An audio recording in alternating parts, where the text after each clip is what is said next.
어머니, 제가 오늘 좋은 소식 가지고 왔어요. 정숙희는 속으로 한숨을 삼켰습니다. 서영이 말하는 좋은 소식은 늘 정숙희에게 일거리를 안겨주는 소식이었으니까요. 오늘 저녁도 부탁드려요. 우리 옷 좀 세탁해주세요. 청소는 역시 어머니가 꼼꼼하시네요. 저희가 맞벌이라 힘들잖아요.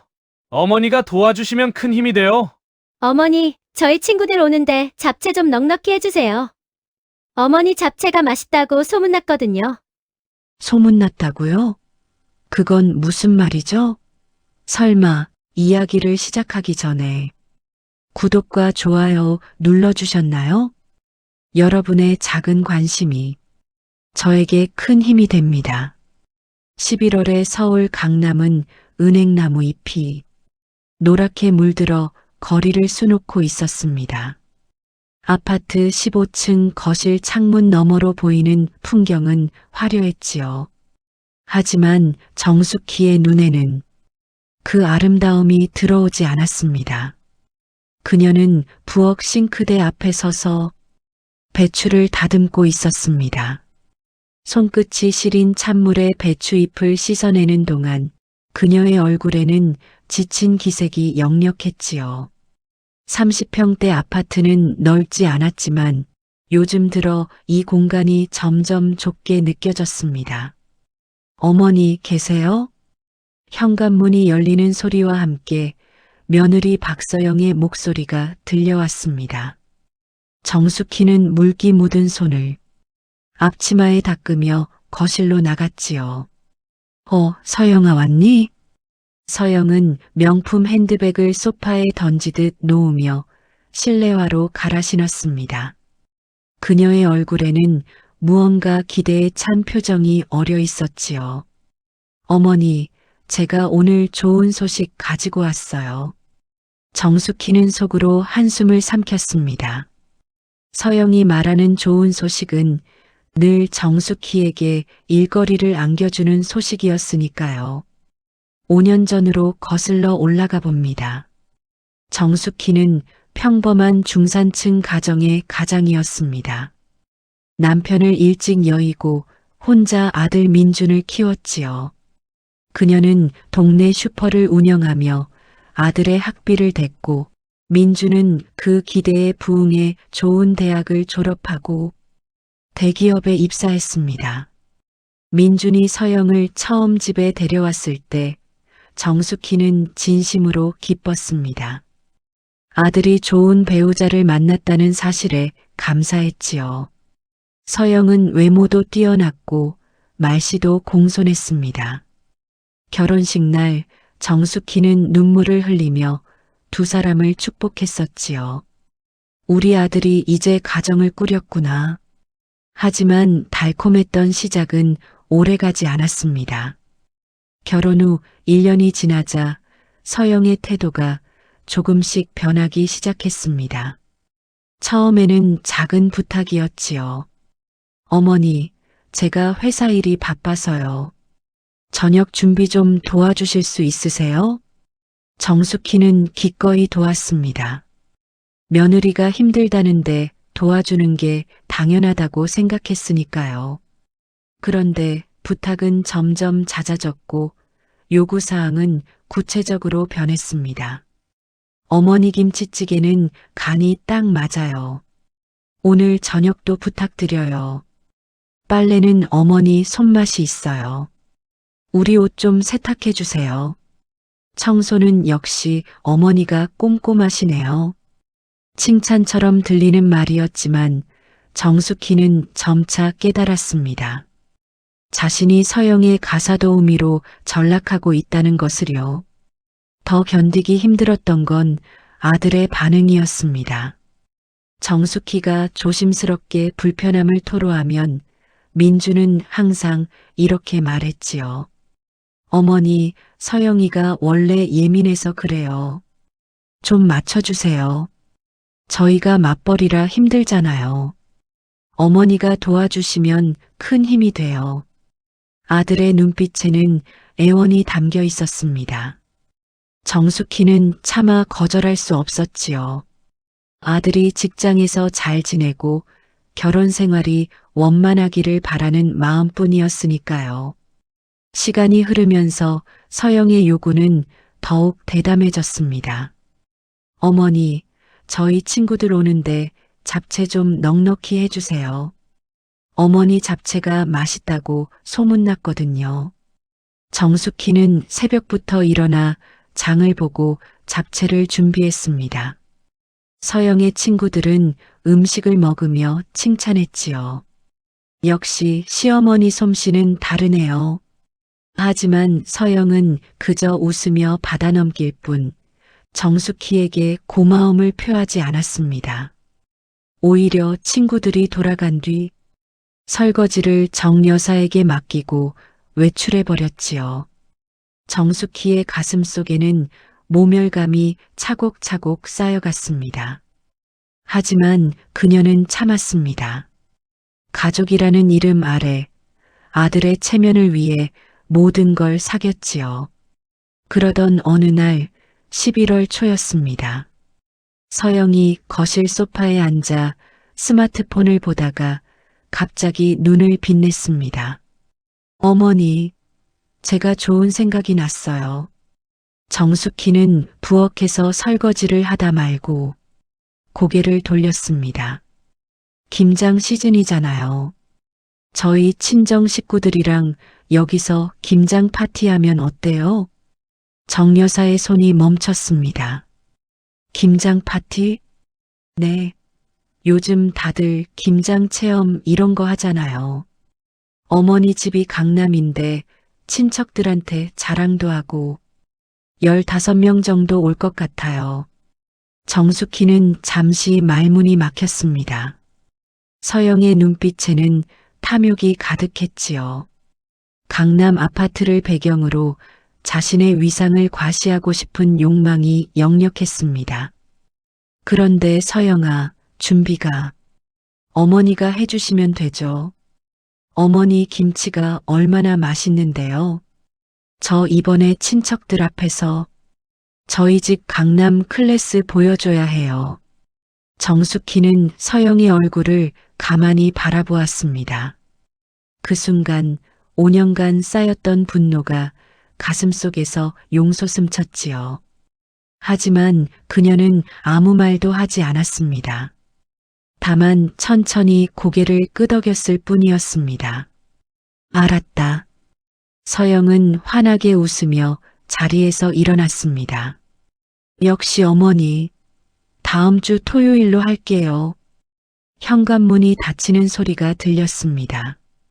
정숙희는 싱크대 앞에 홀로 서서 창밖의 거리를 바라보았습니다. 그녀의 눈빛에는 이제 체념이 아닌 다른 무언가가 타오르고 있었지요. 폭풍 전야의 고요함이었습니다. 그날 밤 정숙희는 잠을 이룰 수 없었습니다. 서영의 말이 머릿속에서 맴돌았지요. 강남 클래스를 보여줘야 해요. 그 말에는 단순한 허영심 이상의 무언가가 숨어 있다는 직감이 들었습니다. 새벽 2시 정숙희는 조용히 침대에서 일어났습니다. 거실을 가로질러 아들 부부가 사용하는 작은 서재로 향했지요. 문손잡이를 돌리자 잠기지 않은 문이 소리 없이 열렸습니다. 책상 위에는 서영의 노트북이 놓여 있었습니다. 정숙희는 떨리는 손으로 노트북을 열었지요. 다행히 전원 절전 모드였고 화면이 그대로 켜졌습니다. 화면에는 엑셀 파일이 떠 있었습니다. 정숙희의 눈이 점점 커졌지요. 부채 상환 계획서라는 제목의 문서였습니다. 정숙희는 화면을 응시했습니다. 손끝이 차갑게 식어갔지요. 첫 번째 줄에는 주식 투자 손실 1억 2천만 원이라고 적혀 있었습니다. 두 번째 줄에는 대출 금액 8천만 원이 표기되어 있었지요. 그리고 세 번째 줄, 정숙희의 심장이 멎을 듯 했습니다. 담보 예정 강남구 XX동 아파트 시어머니 명의 상속 예정 자산. 정숙희는 의자를 끌어당겨 앉았습니다. 다리에 힘이 풀렸기 때문이지요. 문서를 스크롤하자 더 충격적인 내용이 나타났습니다.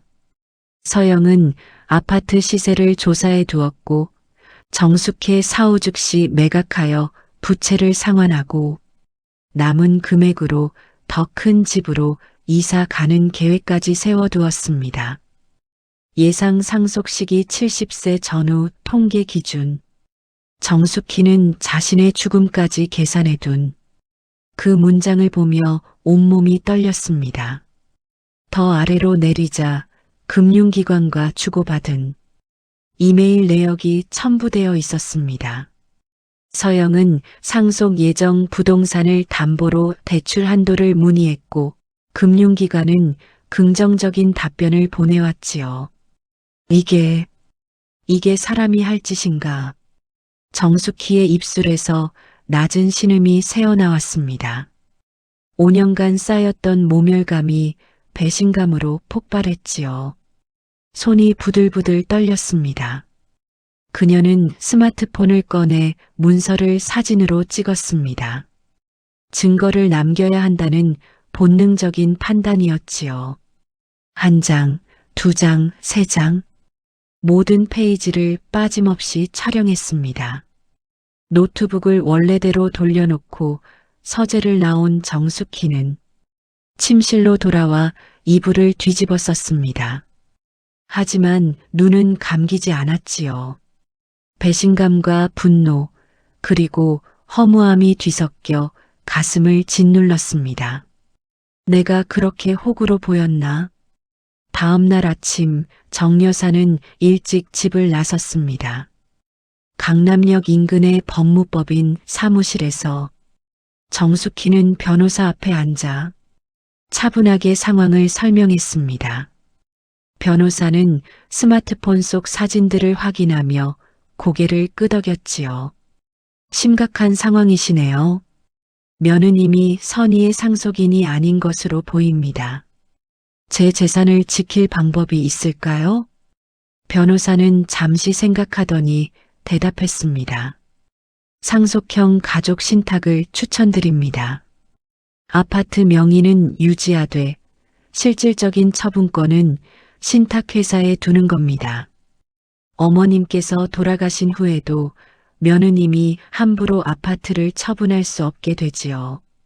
그럼 아들은요? 아드님께 조건부로 상속이 가능하도록 설계할 수 있습니다. 예를 들어 배우자와 이혼 시 또는 일정 기간 경과 후 상속되도록 말이죠. 정숙희는 천천히 고개를 끄덕였습니다. 그렇게 해주세요. 변호사는 며칠 내로 서류를 준비하겠다고 약속했습니다. 정숙희는 사무실을 나서며 은행으로 향했지요. 은행 VIP실에서 정 여사는 모든 예금과 적금을 새로운 계좌로 이체했습니다. 서영과 민준이 알지 못하는 비밀 계좌였지요. 통장과 카드는 금고에 보관하기로 했습니다. 고객님, 큰 금액을 이동하시는데 괜찮으신 거죠? 직원이 조심스럽게 물었습니다. 정숙희는 담담하게 대답했지요. 괜찮습니다. 제 돈인데 제가 관리해야죠. 그날 저녁 정숙희는 서재에서 서영의 친정 연락처를 찾아냈습니다. 명함첩에는 서영의 친척들 정보가 정리되어 있었지요. 그중 눈에 띄는 2명이 있었습니다. 박동식 변호사와 박미경 세무사. 둘 다 서영의 삼촌뻘 되는 사람들이었습니다. 정숙희는 신중하게 이메일을 작성했습니다.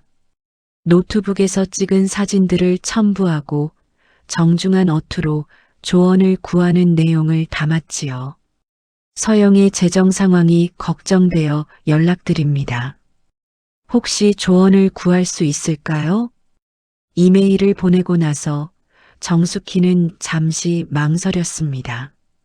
이게 옳은 일인지 확신이 서지 않았기 때문이지요.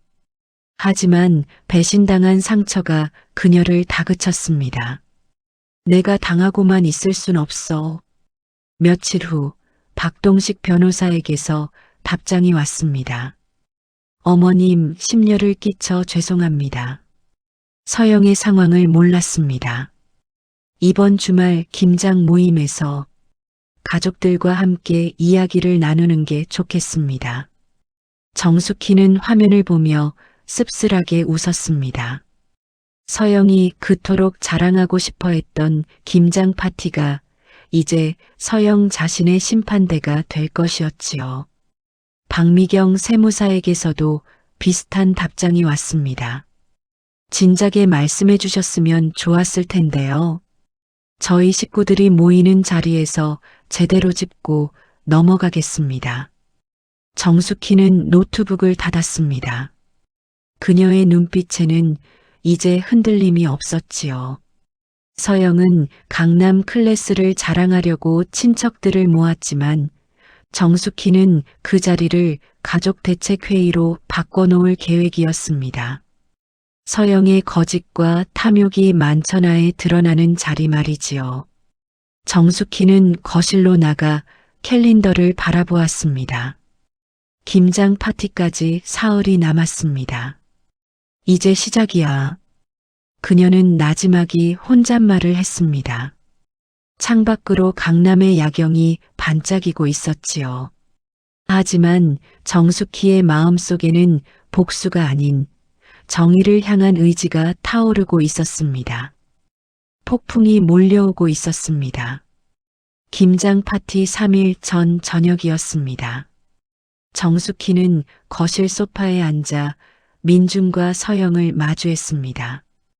그녀의 손에는 제주도 숙소 예약 확인서가 들려 있었지요. 서영아, 민준아, 나는 이번 김장에 참여하지 않는다. 정숙희의 목소리는 차분했습니다. 하지만 그 말에는 흔들림이 없었지요. 민준이 먼저 입을 열었습니다. 어머니, 무슨 말씀이세요? 갑자기. 난 이달 말부터 제주도 한 달 살기를 간다. 이미 예약했다. 서영의 얼굴이 굳어졌습니다. 그녀는 소파에서 벌떡 일어났지요. 지금 농담하시는 거죠? 제 친정 식구들이 다 오는데요. 그건 내가 알아서 해라. 나는 안 한다. 정숙희는 예약 확인서를 테이블 위에 내려놓고 침실로 들어갔습니다. 문을 닫는 소리가 거실에 울렸지요. 서영은 당황한 얼굴로 민준을 쳐다봤습니다. 오빠, 이거 진짜야? 어머니가 정말로 안 하신다는 거야? 민준은 침실 문을 바라보며 고개를 저었습니다. 잠깐, 내가 어머니한테 말씀드려 볼게. 하지만 정숙희는 문을 열어주지 않았습니다. 그녀는 이미 결심한 일이었지요. 김장 당일 새벽 5시였습니다. 정숙희는 조용히 침실 불을 켰습니다. 그녀는 이미 짐을 다 싸둔 상태였지요. 캐리어를 끌고 거실로 나왔습니다. 부엌으로 향한 정숙희는 냉장고를 열었습니다. 그 안에 있던 모든 김치소 재료를 꺼내 비닐봉지에 담았지요. 배추, 무, 마늘, 생강, 젓갈. 하나도 남기지 않았습니다. 김치 냉장고도 마찬가지였습니다. 정숙희는 텅 빈 냉장고 문을 닫으며 씁쓸하게 웃었지요. 이제야 좀 시원하네. 그녀는 식기 찬장을 열고 고급 접시들과 대접을 꺼냈습니다. 서영이 손님 접대용으로 아끼던 것들이었지요. 모두 안방 옷장 깊숙이 넣어두고 자물쇠를 채웠습니다. 마지막으로 김치통도 빼놓지 않았습니다. 플라스틱 통, 유리통, 작은 것 큰 것 할 것 없이 모두 잠근 창고로 옮겼지요. 새벽 6시 정숙희는 현관문을 열고 나섰습니다. 캐리어 바퀴 소리만이 복도에 조용히 울렸지요. 오전 8시 정숙희는 강남역 인근 특급 호텔 스위트룸에 체크인했습니다. 넓은 창으로 서울 시내가 한눈에 내려다 보였지요. 그녀는 소파에 앉아 룸서비스 조식을 주문했습니다. 달걀 프라이와 토스트, 그리고 아메리카노 한 잔 주세요. 음식이 도착하자 정숙희는 천천히 식사를 했습니다. 5년 만에 처음 느껴보는 평화로운 아침이었지요. 창밖으로 맑은 하늘이 펼쳐져 있었습니다. 정숙희는 커피를 홀짝이며 손목시계를 확인했습니다. 9시 정각. 지금쯤 도착했겠지. 같은 시각 정숙희의 아파트. 초인종이 요란하게 울렸습니다. 서영은 황급히 현관으로 달려가 문을 열었지요. 언니, 왔어? 서영의 친정 언니 박주희가 큰 보따리를 들고 들어왔습니다. 뒤이어 삼촌 박동식, 고모 박미경을 비롯한 15명의 친척들이 줄지어 들어왔지요. 우와, 역시 강남 아파트는 다르네. 서영아, 여기 전망 좋은데? 친척들의 감탄사가 터져나왔습니다. 서영은 억지로 웃으며 맞이했지요. 하지만 그녀의 눈빛은 불안으로 흔들리고 있었습니다. 자, 다들 편하게 앉으세요. 제가 준비 좀 할게요. 서영은 부엌으로 향했습니다. 냉장고 문을 여는 순간 그녀의 얼굴이 하얗게 질렸지요. 텅 비어 있었습니다. 김치 냉장고도 마찬가지였습니다. 배추 한 포기, 마늘 한 쪽도 없었지요. 이게 뭐야? 서영은 황급히 싱크대 서랍을 열었습니다. 칼, 도마, 채반도 없었습니다. 식기 찬장을 열자 싸구려 그릇 몇 개만 덩그러니 남아 있었지요. 오빠, 오빠. 서영이 비명처럼 민준을 불렀습니다. 민준이 부엌으로 달려왔지요. 왜 그래? 냉장고가 다 비어 있어. 재료가 하나도 없어. 민준도 냉장고를 확인했습니다. 그의 얼굴도 창백해졌지요. 어머니가 지금 어머니한테 전화해봐.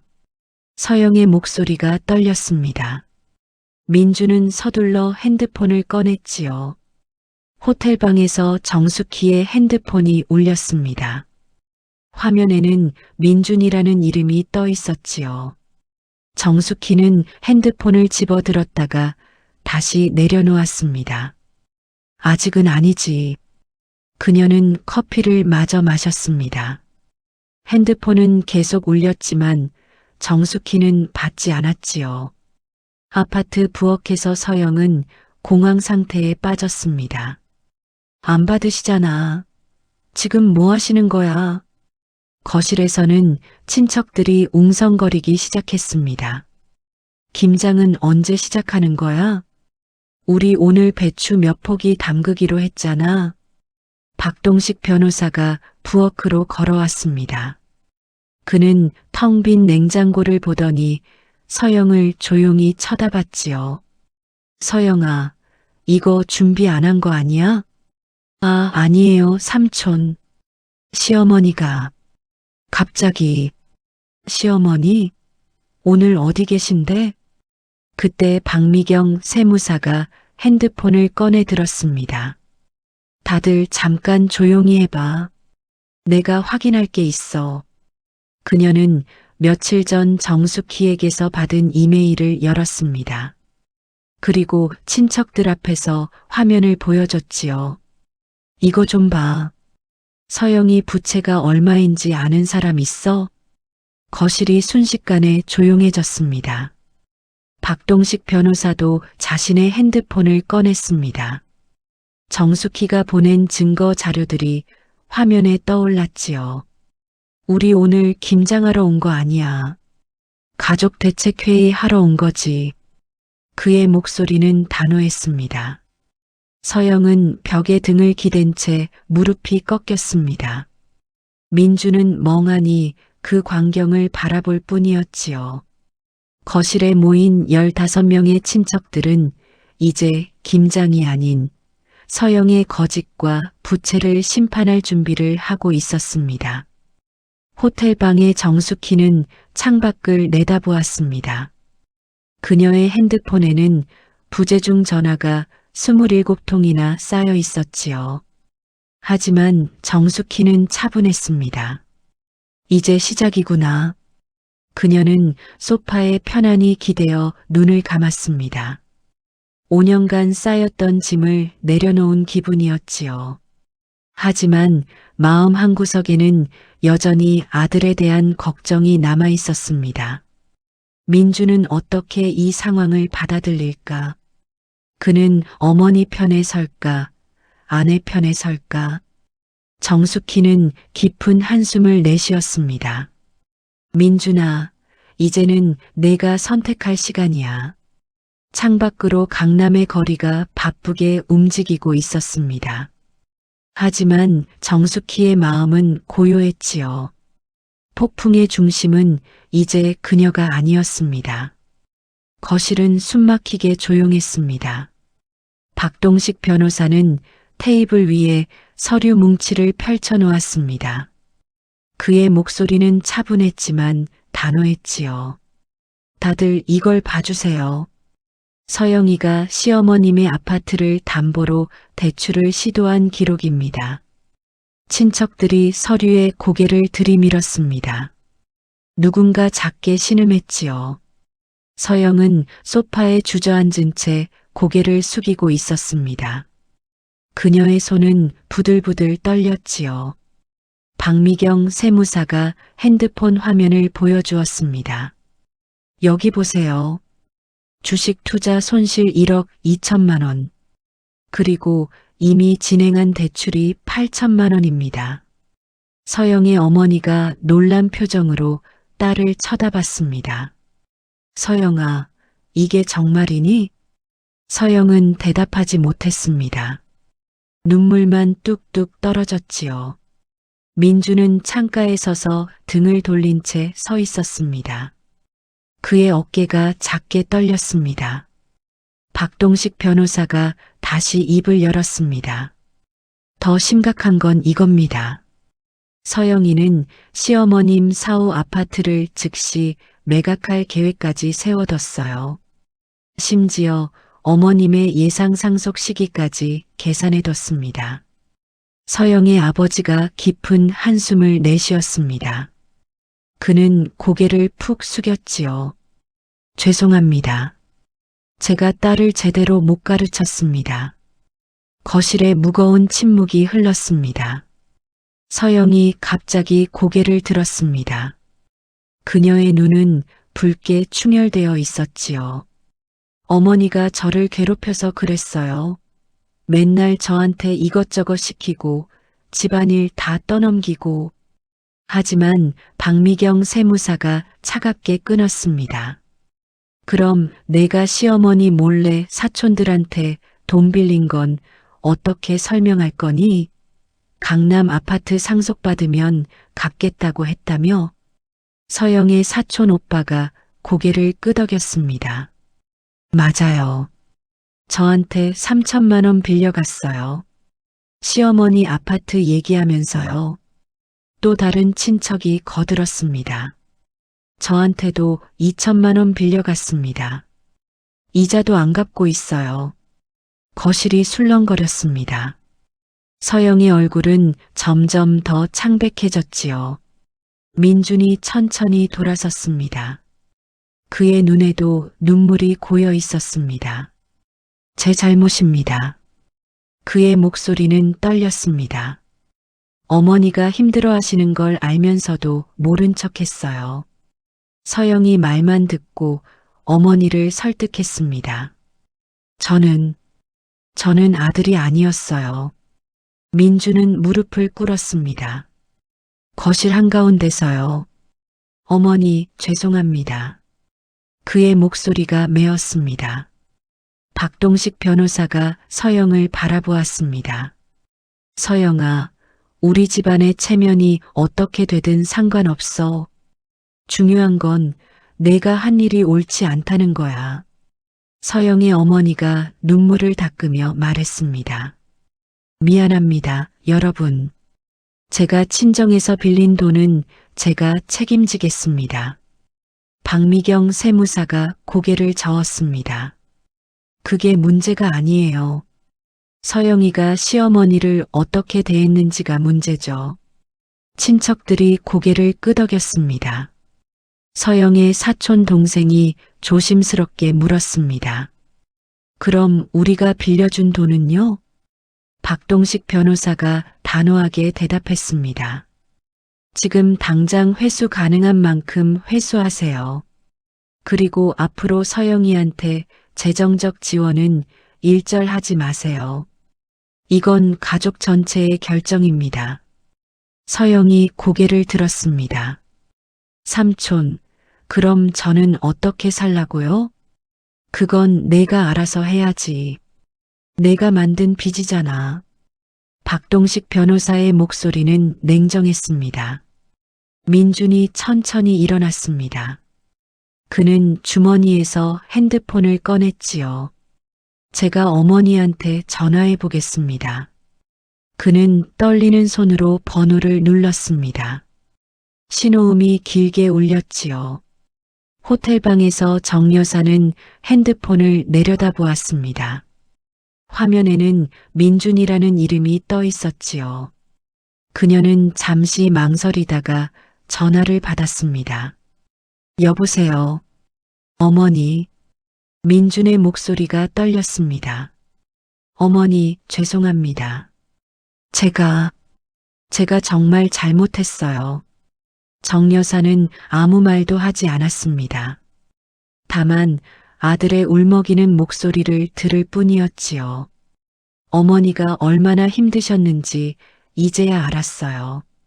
제가 눈 감고 있었어요. 일부러요.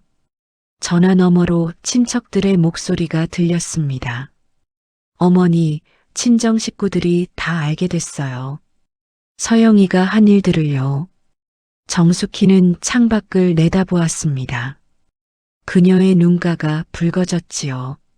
민준아, 네 어머니, 너는 이제 어떻게 할 거니?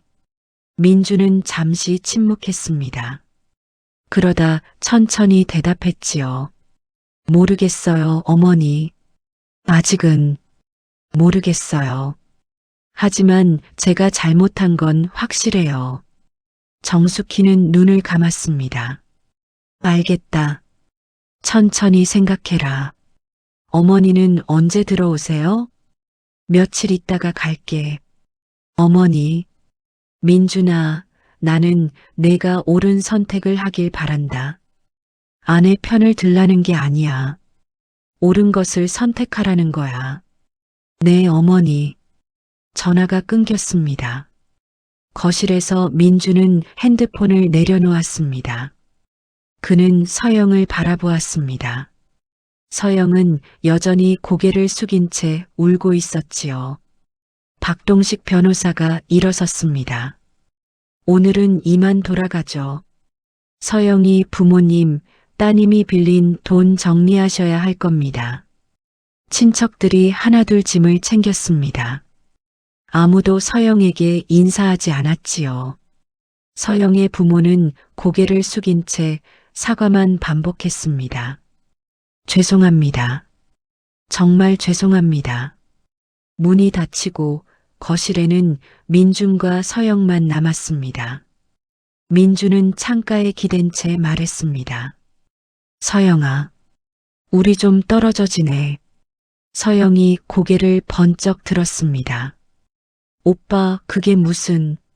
나도 생각할 시간이 필요해. 너도 그럴 거고. 민준의 목소리는 지쳐 있었습니다. 호텔 스위트룸의 정숙희는 소파에 앉아 차를 마셨습니다. 그녀의 핸드폰에 문자가 도착했습니다. 박동식 변호사였지요.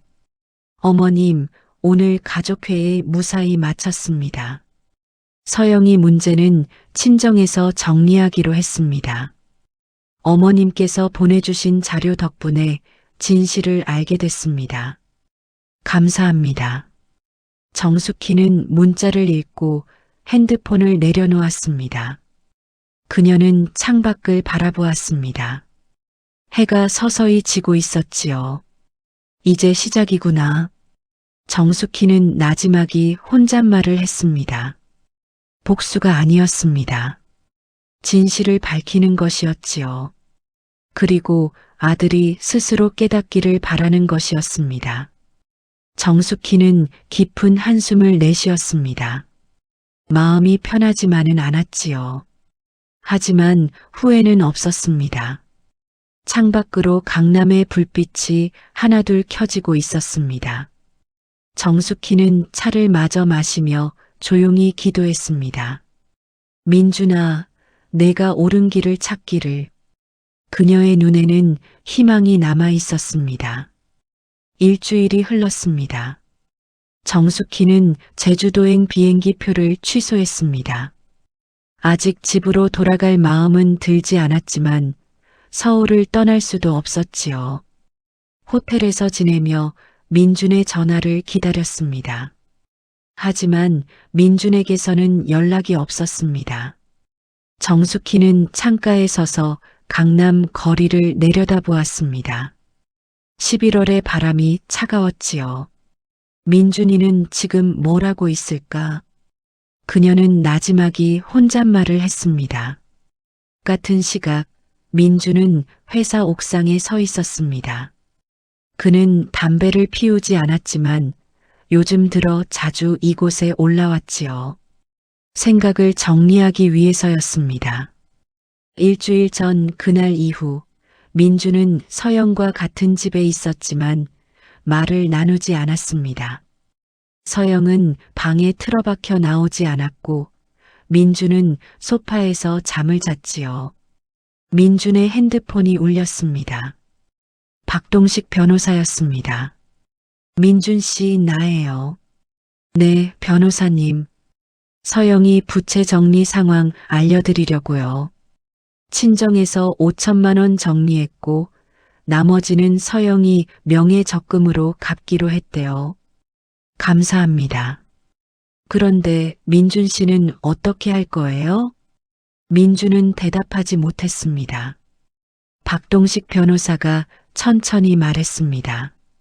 결혼은 두 사람이 함께 가는 거예요. 하지만 방향이 다르면 함께 갈 수 없죠. 잘 생각해 보세요. 전화가 끊겼습니다. 민준은 옥상 난간에 팔을 기댔습니다. 그의 눈에는 피로가 가득했지요. 그날 저녁 민준은 집에 돌아왔습니다. 서영이 거실에 앉아 있었습니다. 그녀의 눈은 퉁퉁 부어 있었지요. 오빠. 민준은 가방을 소파에 내려놓고 그녀를 바라보았습니다. 나 오늘 변호사 만났어. 서영의 얼굴이 굳어졌습니다. 이혼하려고? 민준은 고개를 저었습니다. 아니, 별거 합의서 작성하러. 별거? 그래. 당분간 떨어져 지내. 6개월 정도. 서영이 입술을 깨물었습니다. 그 다음에는요? 그때 가서 다시 얘기해. 당신도 생각할 시간 필요하잖아. 민준의 목소리는 담담했습니다. 서영은 고개를 숙였습니다. 눈물이 뚝뚝 떨어졌지요. 오빠, 나 정말 잘못했어. 알아. 근데 나도 힘들었어. 시어머니가. 민준이 손을 들어 말을 막았습니다. 서영아, 그만해. 더 이상 어머니 탓하지 마. 서영은 입을 다물었습니다. 민준이 천천히 말을 이었습니다. 나도 잘못했어. 당신 말만 듣고 어머니를 무시했지. 당신이 어머니한테 어떻게 했는지 알면서도 모른 척했어. 근데 이제는 못 그래. 나도 생각할 시간이 필요해. 민준은 방으로 들어가 짐을 쌌습니다. 옷가지 몇 벌과 세면도구를 가방에 넣었지요. 오빠 어디 가려고? 친구 집에 잠시 있을 거야. 서영은 아무 말도 하지 못했습니다. 민주는 가방을 들고 현관으로 향했지요. 서영아. 문 앞에서 민준이 돌아섰습니다. 당신이 진심으로 잘못을 인정하고 달라질 준비가 됐으면 연락해. 그럼 그때 다시 만나. 현관문이 닫혔습니다. 다음 날 아침 정숙희는 호텔 로비에 앉아 커피를 마시고 있었습니다. 민준이 들어왔습니다. 정숙희는 놀라서 자리에서 일어났지요. 민준아? 어머니. 민준은 어머니 앞에 섰습니다. 그의 얼굴은 수척했지요. 어떻게 여기를? 프론트에 물어봤어요. 어머니 카드로 결제된 거 보고요. 정숙희는 아들을 바라보았습니다. 민준의 눈에는 눈물이 맺혀 있었지요. 어머니, 정말 죄송해요. 민준이 고개를 숙였습니다. 제가 정말 못된 자식이었어요. 정숙희는 아들의 어깨에 손을 얹었습니다. 앉아라. 두 사람은 로비 소파에 나란히 앉았습니다. 민준이 천천히 입을 열었습니다. 어머니, 저 서영이랑 별거하기로 했어요. 정숙희는 아무 말도 하지 않았습니다. 다만 아들의 손을 잡아주었지요. 6개월 동안 서로 생각해 보기로 했어요. 그 다음은 아직 모르겠어요. 그래. 어머니, 제가 어머니한테 어머니가 얼마나 힘드셨는지. 민준의 목소리가 떨렸습니다. 정숙희는 아들의 손을 꽉 쥐었습니다. 민준아, 나는 내가 깨닫길 바랐어. 그게 다였어. 네. 나는 너한테 복수하려던 게 아니야. 내가 옳은 것과 그른 것을 구분하길 바랐던 거야. 민주는 어머니를 바라보았습니다. 어머니는 저를 용서하실 수 있으세요? 정숙희는 잠시 침묵했습니다. 그러다 천천히 고개를 끄덕였지요. 엄마는 원래 자식을 용서하는 거야. 하지만 민준아, 용서는 망각이 아니란다. 네. 내가 진짜 달라져야 해. 말로만이 아니라 행동으로. 민준이 고개를 끄덕였습니다. 제가 달라질게요, 어머니. 일주일 후 정숙희는 집으로 돌아왔습니다. 아파트는 깨끗하게 정리되어 있었습니다. 민준이 청소를 해둔 것이었지요. 테이블 위에는 편지가 놓여 있었습니다. 어머니, 집 정리해뒀습니다. 냉장고에 반찬도 채워뒀어요. 제가 만든 건 아니고 반찬 가게에서 샀습니다. 어머니 입맛에 맞을지 모르겠네요. 주말에 뵈러 올게요. 마이너스 민준. 정숙희는 편지를 읽으며 미소 지었습니다. 눈가가 촉촉해졌지요. 냉장고를 열자 깔끔하게 정리된 반찬통들이 보였습니다. 김치, 나물, 조림. 하나하나 정성스럽게 담겨 있었지요.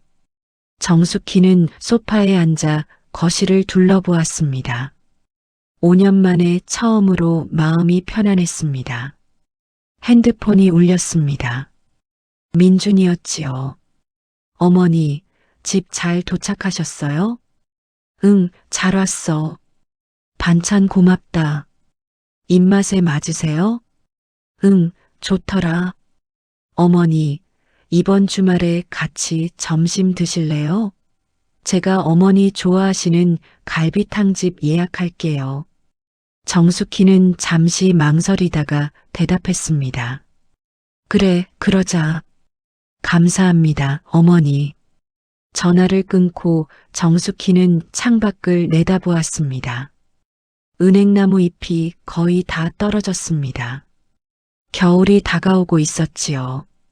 하지만 정숙희의 마음은 따뜻했습니다. 그날 밤 정숙희는 안방에서 편안히 잠들었습니다. 5년 만에 처음으로 악몽 없이 잔 밤이었지요. 다음 날 아침 정숙희는 일찍 일어나 산책을 나갔습니다.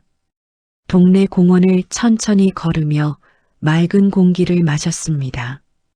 벤치에 앉아 하늘을 올려다보았습니다. 구름 한 점 없이 맑았지요. 이제 시작이구나. 정숙희는 미소 지었습니다.